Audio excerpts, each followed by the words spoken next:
What is up, book nerds? We got something different from our regular scheduled football programming. Today we're talking about another one of my passions, movies. And one of my favorite directors, Stanley Kubrick.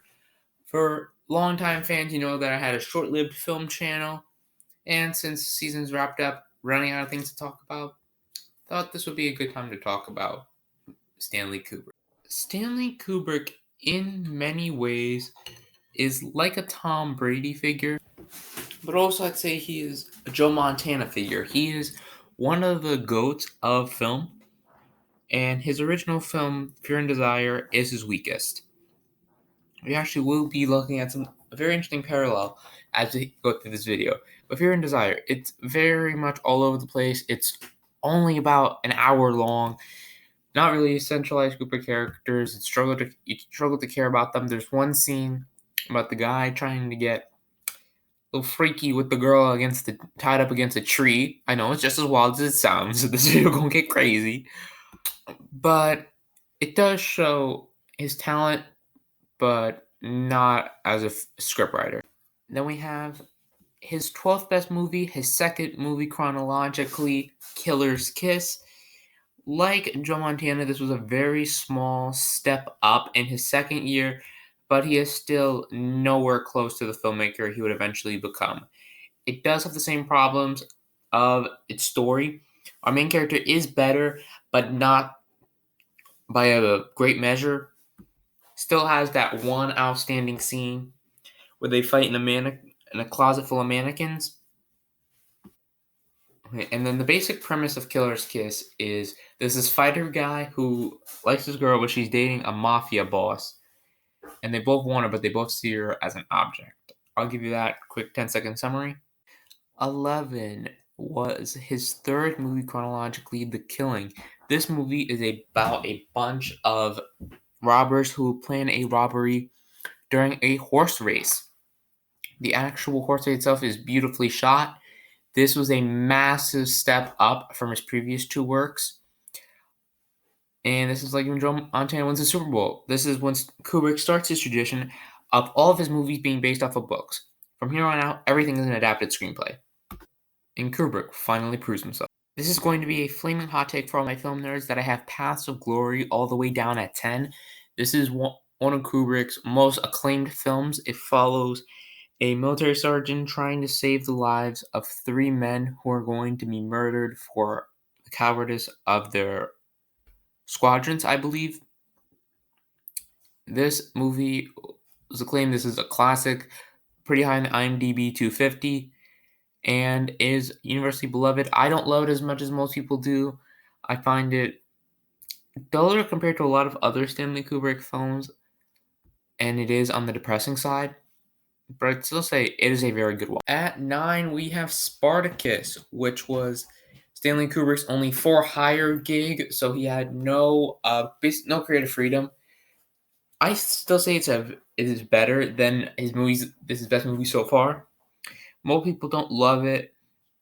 I actually do quite like it. It follows the life of Spartacus, who was a slave in Rome who led a gladiator revolt and beat the Roman army before he was crucified.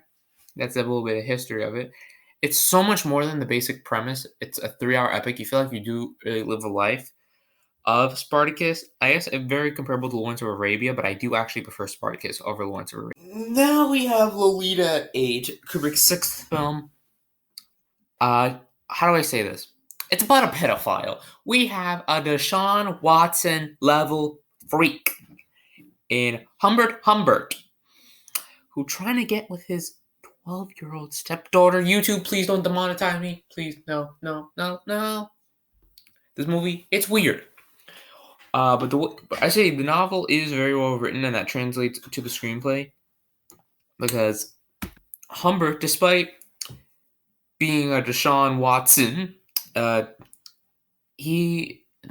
film makes you not sympathize with him, but you are interested in how the story goes, especially in the last third act. That's when it gets very interesting. And it is a bit of a tragic film, I would say. Now, Doctor Strangelove, Kubrick's seventh film and his seventh best.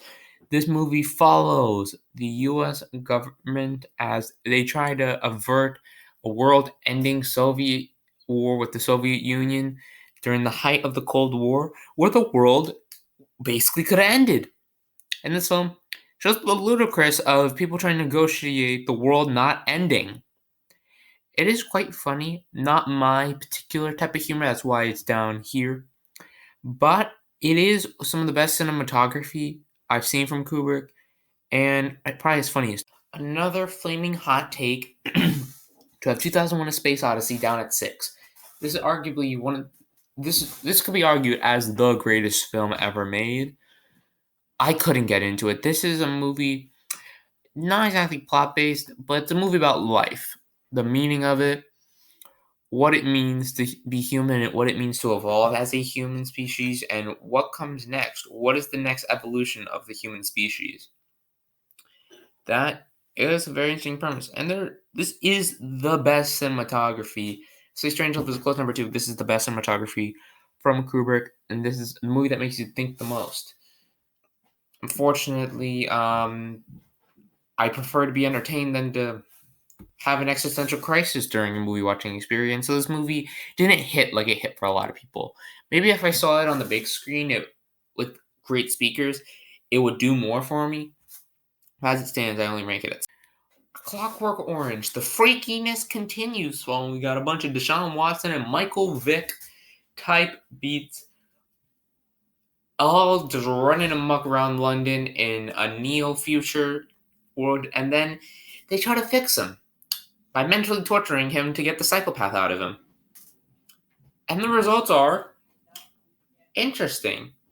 I'd say the brainwashing scene is probably a top 5 Kubrick scene. This is a movie definitely not for the weak of heart and of stomach.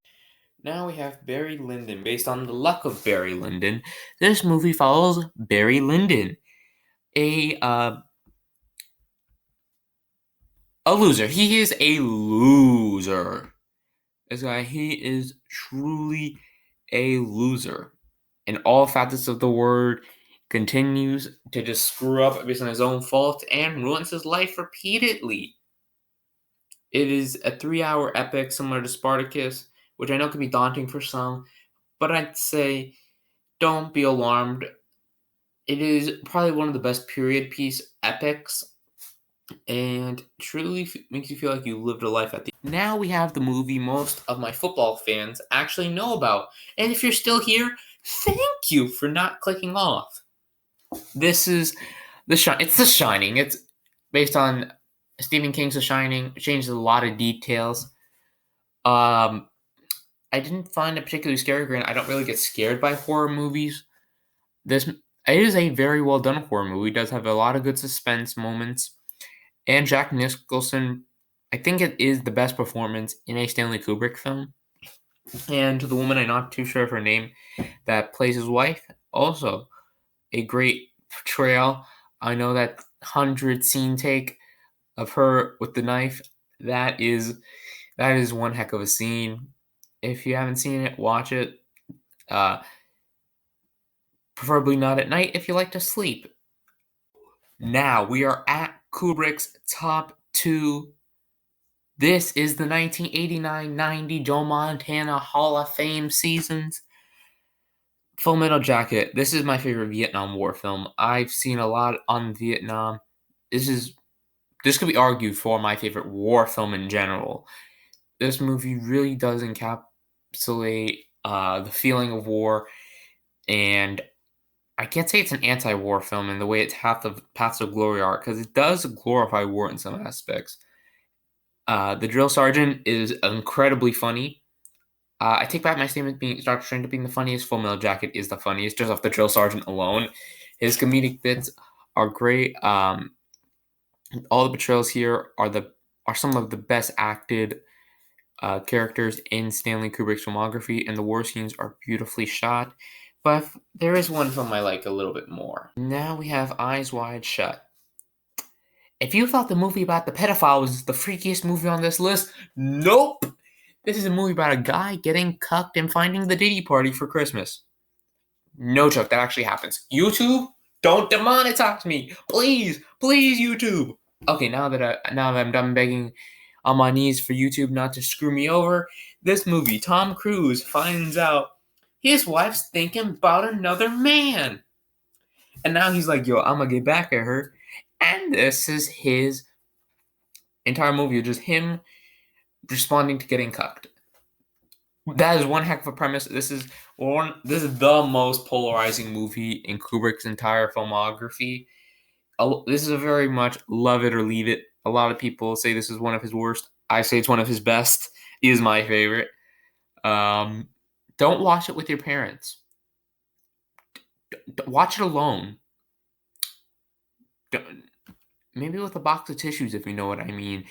That is all. Kubrick is a top 5 director, in my opinion, arguably one of the GOATs of all time. Like, subscribe, hit the bell notification to be notified when I upload. See you in the next one. Peace. A Quentin Tarantino ranking will be coming soon, as well as some more NFL